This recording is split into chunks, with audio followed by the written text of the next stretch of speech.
Court battles. Former state prosecutor for the National Prosecuting Authority, or NPA as we all know it, Glynnis Breytenbach can finally breathe a sigh of release. This week, the now Member of Parliament was acquitted on all charges relating to unauthorised access to and amending official computer content while she was still at the NPA. The judge in the case found Breytenbach and her co-accused and former lawyer, Gerhard Wagenaar, not guilty of any wrongdoing. She now joins us from our parliamentary studios in Cape Town.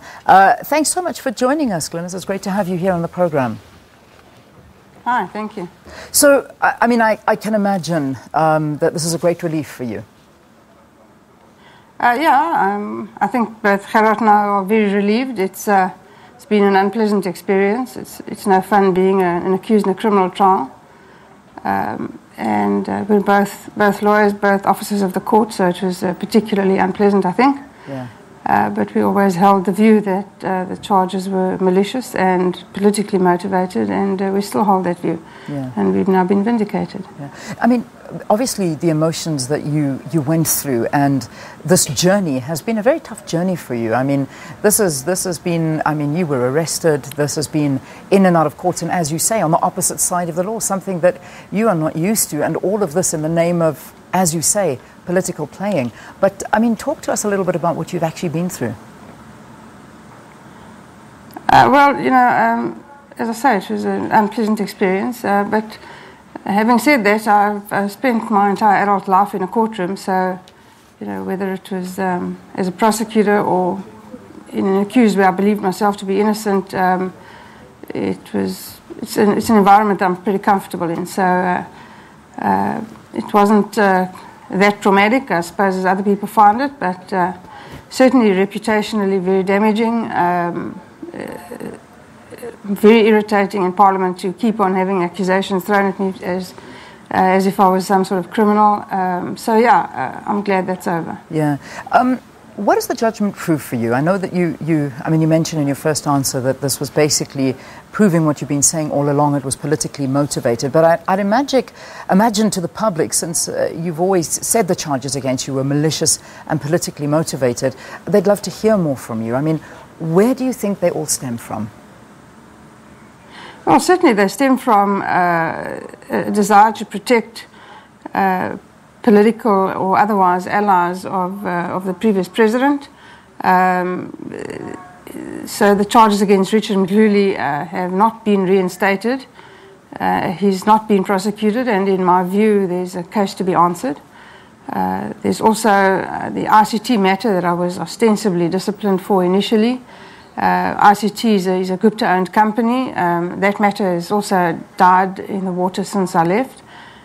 So there was, in my view, a strong case to answer, and nothing's happened there. So both of those prosecutions have stalled, and it's always been my contention that the main reason behind this entire unpleasant experience has been to protect Mdluli, and it's still my view. And in case anyone thinks I have a personal vendetta against Richard Mdluli, I don't. I've never met the man. I believe that there's a prima facie case against him, and like everybody else in this country, he should answer that case. Whether he's acquitted or not is to me quite irrelevant. Yeah. That's quite interesting. So, what you're saying is you've actually never met Richard Mdluli, because, this is a big controversy, and, this all came about by this particular case where he was being invested for fraud and corruption. So you've never met him?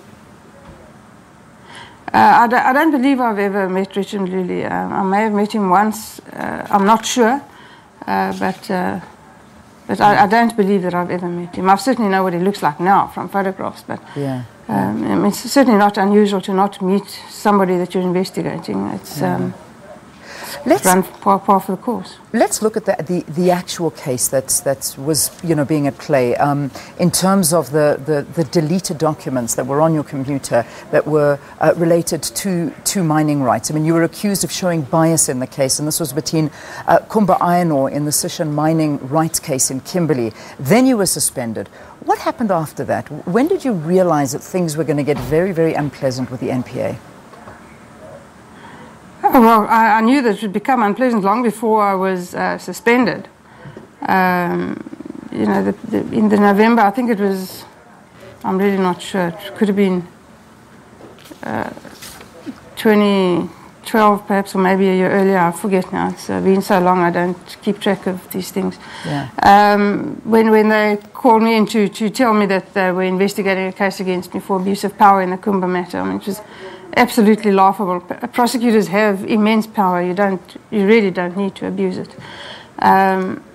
So then I knew, that things were going to go pear-shaped, and well, that's just, they picked the wrong adversary. I don't like bullies, I never have, and I certainly will never give in to them. So, yeah, do what they will. Yeah. I suppose a question that we need to ask you, I mean, the NPA is something that is needed in South Africa, but your impressions of the NPA now following the events that have taken place in your career and how it's all panned out, particularly reference to the judgment where the judge has now found that there's no substance to these accusations. Where does that leave the NPA's reputation?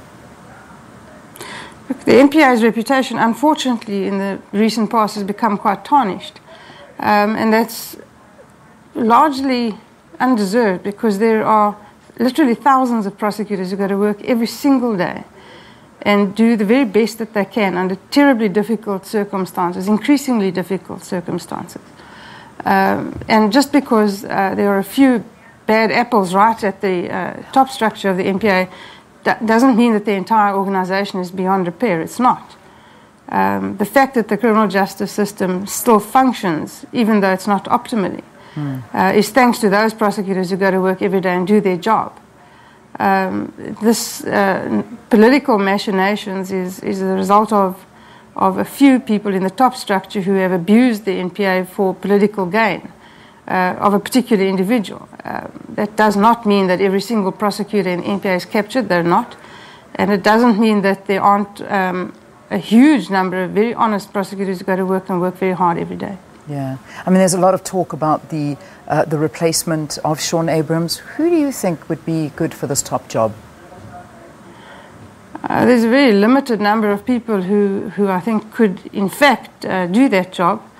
It's a particularly challenging, it's always a challenging job. The National Director of Public Prosecutions is a big job at the best of times. Right now, it's a particularly challenging job, and it will need an individual who knows organizational culture, who has sufficient reputational clout to enforce the independence of the organization, because never misunderstand how important it is for the National Prosecuting Authority to be entirely independent. Yeah, yeah. So yeah, I wouldn't like to go through a list of people who I think could do the job, but in my view, there are only a handful. All right. Okay. Glynnis, we leave it there. We thank you so very, very much for your time. I imagine you continue moving forward, being an MP with the DA.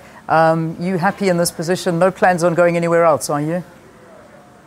At the moment, no. I'm very happy doing what I'm doing. It's an opportunity to fix the criminal justice system, which is what I set out to do, and we're getting there. All right, Glynnis Breytenbach, thank you very, very much for talking to us here on the program. This, of course, on the acquittal of all charges against her that came out this week.